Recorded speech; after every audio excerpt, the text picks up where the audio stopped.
that we read in these Psalms, we have to apply to ourselves, because that's really us speaking. That's us talking, man. This exact stuff that we reading, man, that's us, bro. All right, go ahead, For they were too strong for me. For they were too strong for me, man. That's what we need the Heavenly Father. Jake can trust in their handgun. Jake can trust in their yoppers, the AKs. We're going to trust in the Heavenly Father, man, because we can say this, what's a yopper to a nuclear missile? That's right. You can't compare it, man. You need the creator of all to protect us in that day, man. We're dealing with a man who was made wiser than Daniel. All right? Absolutely. The cunning artificer. We're dealing with Tubal Cain right now, man. All right? That's it on that one, Jack. The water. You got a precept? Okay, bring that precept out. Okay, well, let's bring out more on that one. Salaki, brother. We can bring a precept out afterwards. Verse 19. They prevented me in the day of my calamity, but the Lord was my stay. That's right. They prevented me in the day of my calamity, man. Calamity is coming to these streets very soon, man. And a man of the Lord is going to recognize the Heavenly Father as being his stay.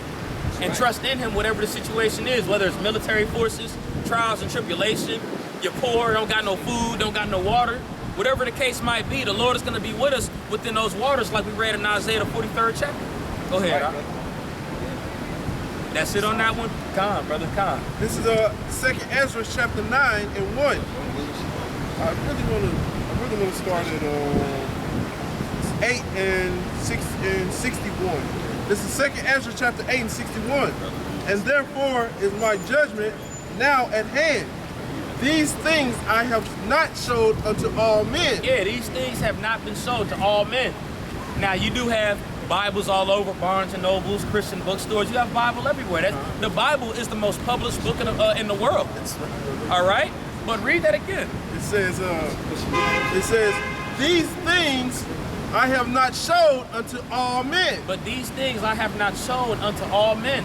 So just because the Bible is the most popularly bought, most known book in the world, the understanding isn't given to everybody, man. Right? The understanding is only given to that remnant of men that the Heavenly Father made worthy to understand it. The ones who he put his spirit on. All right? Go ahead, It says, but unto thee, and a few like thee. But unto thee, and a few like thee. All right? And how are they like? What is that common source that these same men have in common with each other? The spirit of the Heavenly Father. That passion for wanting to understand the truth. That passion to want to receive the kingdom. The passion to want to glorify Yahweh Hashem Yahweh Shai, man. Those are the men. The same men that knew something wasn't right over here in America. The same men that had the thought, man, something's going to be going down. What am I supposed to be doing? And the Lord gathered us all together, men of different walks of their life. I didn't know these brothers most of my life. I only knew these brothers for 3 years. These are the best friends I've ever had in my life, man. And I die for these brothers, man. Lord willing, that day comes, I still had that spirit in me to say that then. You know? Go ahead. I'm going to jump to chapter 9 and 1. I'm going to finish it out just a little bit. It says, then answered I and said, behold, O Lord, now hast thou showed me the multitude of the wonders, which thou wilt begin to do in the last time. And the Lord is still showing us this right now, man. He just gave us that blueprint from back then, from our fathers, the prophets that wrote, and we're seeing everything play out right in front of us. And the most beautiful part about it is we have more of an understanding of it than them back then, just because they only had an idea. But we're living within this today, man. We see the devil in front of us, man. All right? We see all the moves that they played out, that they move in, that they're playing, whether it be military forces, whatever the case might be, all their geopolitical moves, all right? The stuff they're doing to the foods, the animals. When these prophets said that the time that's going to come was going to be more wicked than what you believe, we're living in that time, and we're the one that they were talking about, the young ones that were going to see that, man. All right? You even have Ezra that asked the question to the angel Uriel, man, what's going to happen to these men? What's going to happen to the ones that come later on when the wickeds are multiplied? What's going to come to these men? The law is going to be burnt off and destroyed, man. How are these men going to be fed? And the Lord said, I'm going to give these men the comforter. And we have that, the understanding of these scriptures. Go ahead, It says, but at what time thou hast not showed me? He answered he answered me then and said, measure thou the time diligently in itself. So he said, measure the time diligently within itself, man. Pay attention. Look at the signs of heaven. Look at the signs around you. Listen. Take heed. Watch the news. All right? Be circumspect. Be a watchman. Go ahead. It says, and when thou seest part of the signs pass, which I have told thee before, then shalt thou understand that it is the very same time. That's right. So this is the time that was prophesied what was to come, man. And this is the time that we're talking about that we want the Lord to protect us from, all right? Is there more? Because I really want to jump back to the key point in Isaiah, unless there was a key point you wanted to bring out that went into it. Down there at the bottom. Okay. I'm gonna jump to verse 7. It says, everyone that shall be saved and shall be able to escape by his works and by faith, whereby ye have believed. That's right. And these ones that he's talking about are Israelites, man, like we read in Isaiah the 43rd chapter. Ones that believe, ones that lived off faith, ones that trust in the Heavenly Father no matter what the situation was. All right? Because again, we here, man. We here in the valley, in the den of the devil. All right? We here in this thing doing this, man. And we know it's only going to get worse. But we truly believe that we actually can get out of here, man. We truly believe that we those men. Ain't nobody else doing this. You can't look all over the world. You look all over the world and these men that are kicking this word consistently, you only gonna see great millstones. Yep. That's it. The men that live off faith. The camp that's known as the faith-based Israelites, as the scoffers like to say. Hey, we'll take that, man. We'll definitely take that because the scriptures say the just shall live by faith. That's right. All right? Go ahead. I said, shall be preserved from the said perils. Yeah, man, we shall be preserved from the said perils that are to come. All right? And the key point of it is having faith in Yahweh Hashem Yahweh Shai, that he will deliver us out of that. All right? Yeah, and absolutely. And worse. Can you go back to Isaiah 43? Because I wanted to start from where it talks about the waters and everything again. This is Isaiah 43:2.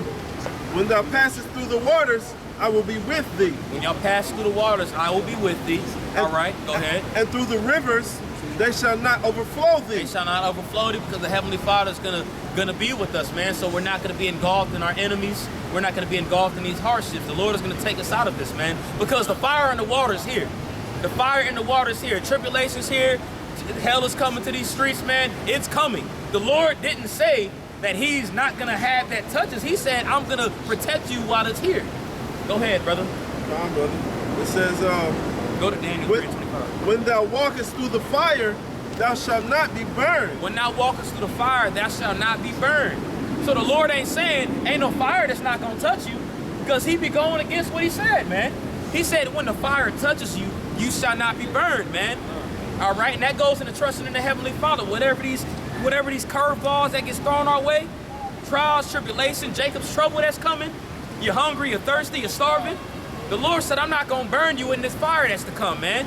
And you have certain situations, scenarios in the scriptures that actually happen physically just to show you what the Lord meant when he made that statement. All right? Let's go to Daniel really quick. I want to hold that, but let's go to Daniel, the 3rd chapter, really quick. All right? Jacob's trouble going to be like a fire in that day. Absolutely, man. Absolutely. Going to be enough to burn you alive. Go ahead, Yeah, 3:25. Start at verse 24, slide. This is Daniel chapter 3, verse 24. Then Nebuchadnezzar the king was astonished and rose up in haste. What was Nebuchadnezzar king of? Babylon. That's right. And spake and said unto he was the king of the Neo-Babylonian Empire. Really, he wasn't a Babylonian, just so his brothers know. He wasn't a Babylonian, all right? He really pretty much the Neo-Babylonian Empire was a mimic or a remake of the ancient Babylonian Empire with King Nimrod. Yeah, that's right. Nebuchadnezzar really more than likely was an Assyrian. Okay? Go ahead. That's where you get the Assyrian Hebrew from. When we had the ancient Paleo Hebrew, and then we have the Assyrian Hebrew. The reason it got changed was during the Babylonian captivity, and that got changed to the Assyrian Hebrew. Really, it's still our language and we speak it, but the reason why it's Assyrian Hebrew, because that was really the Assyrian Empire, all right? The Neo-Babylonian Empire.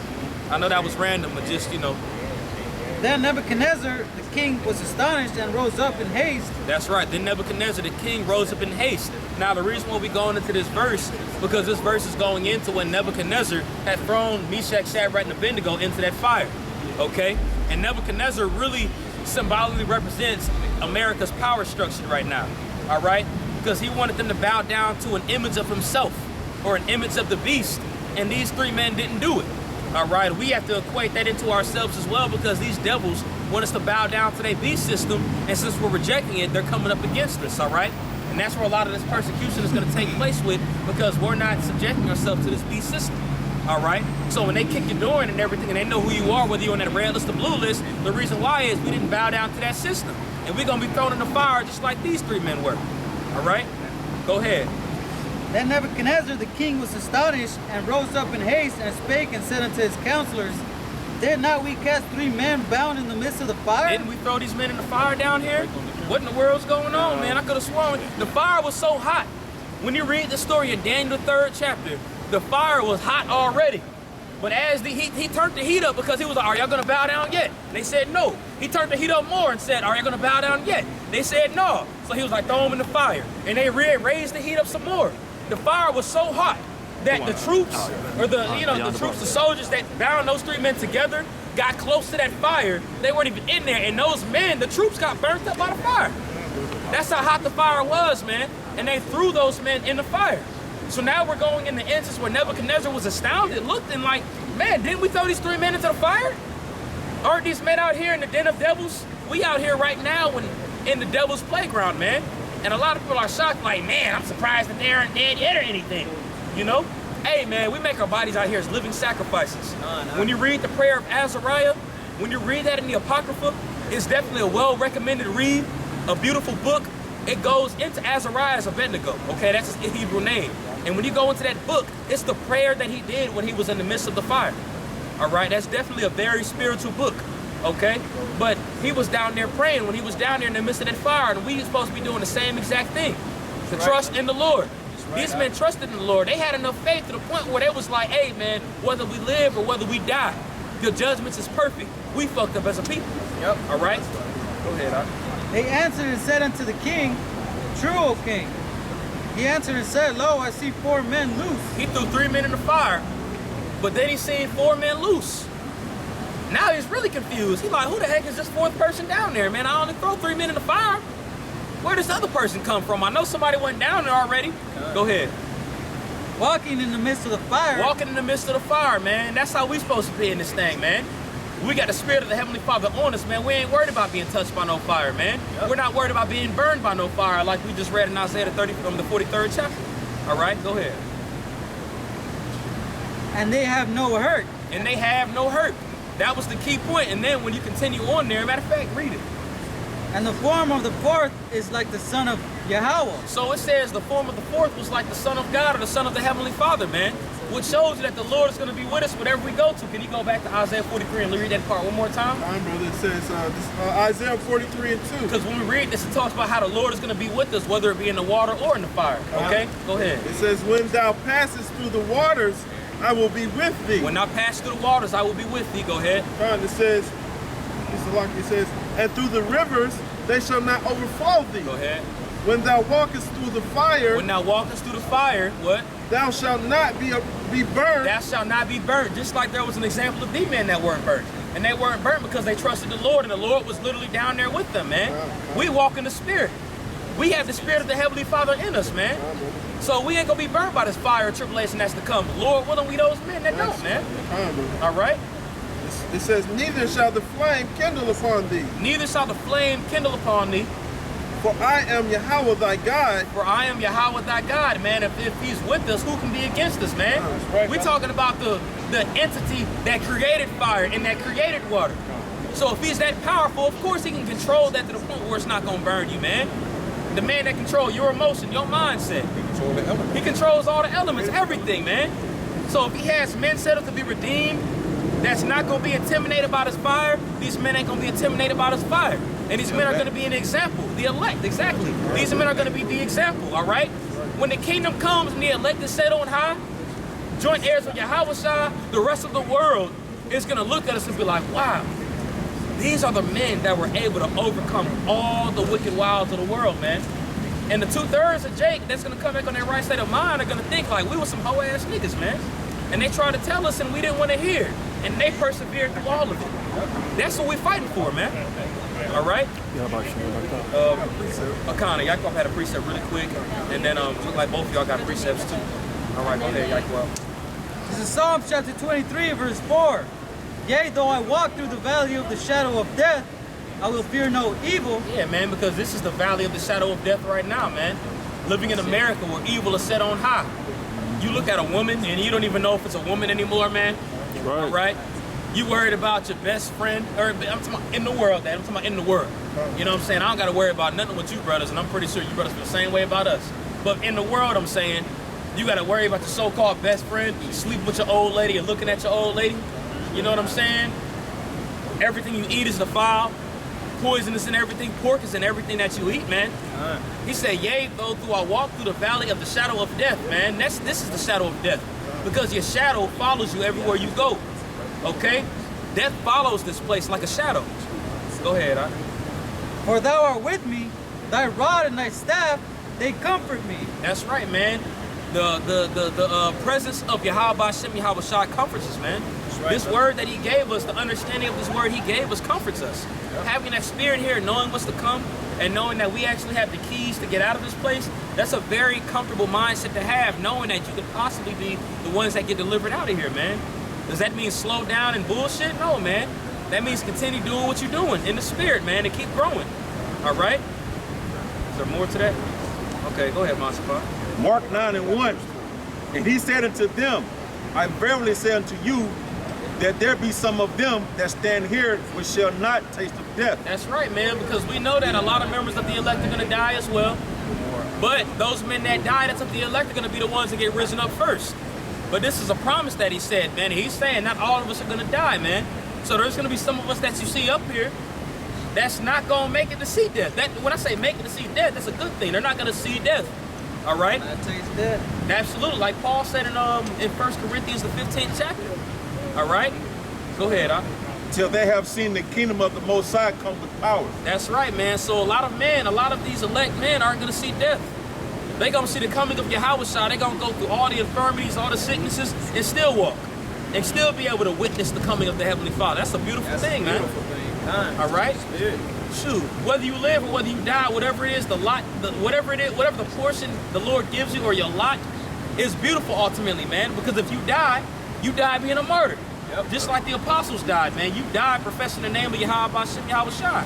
And whether you live, that means you persevered through all the madness that went on.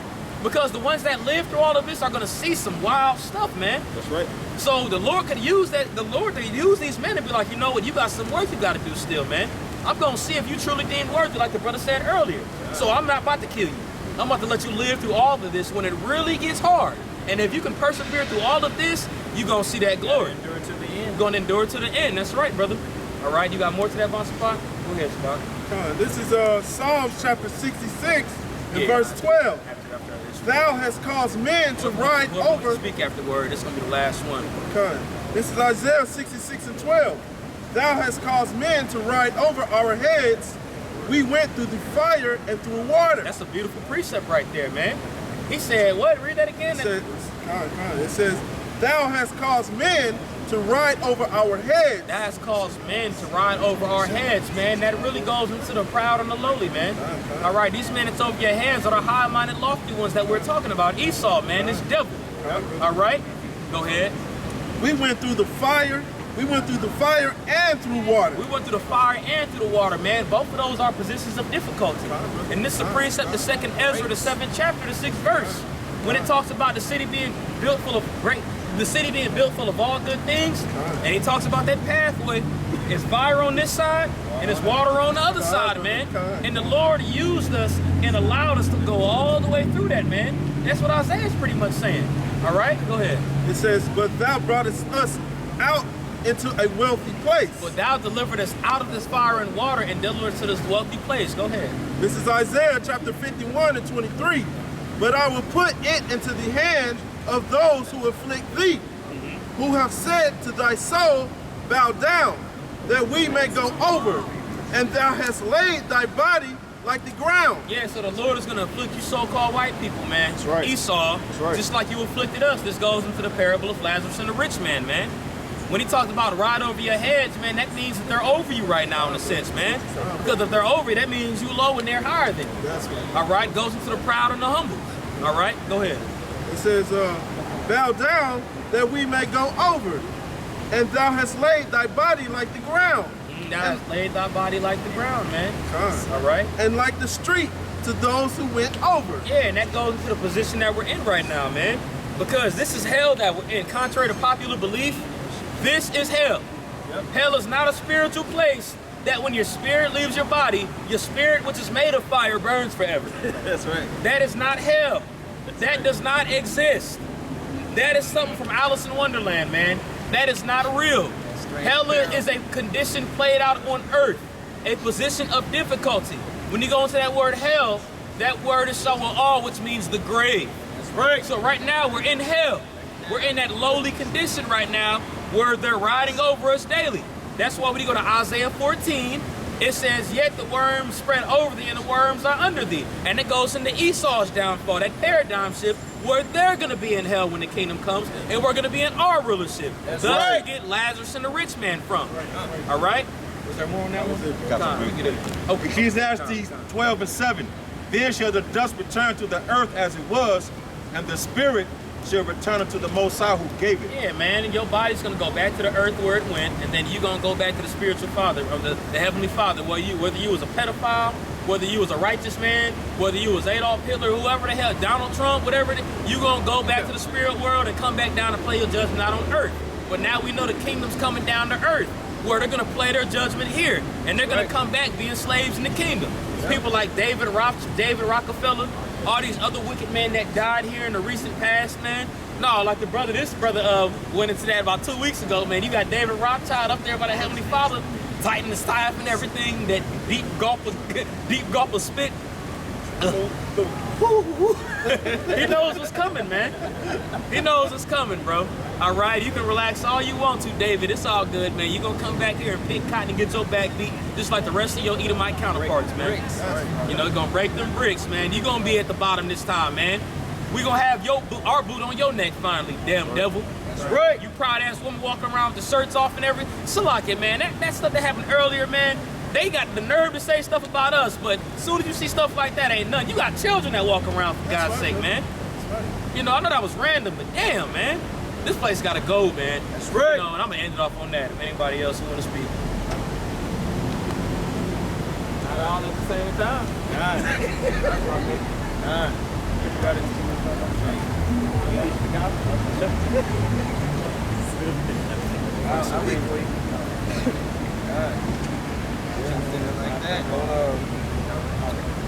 Amos chapter 6.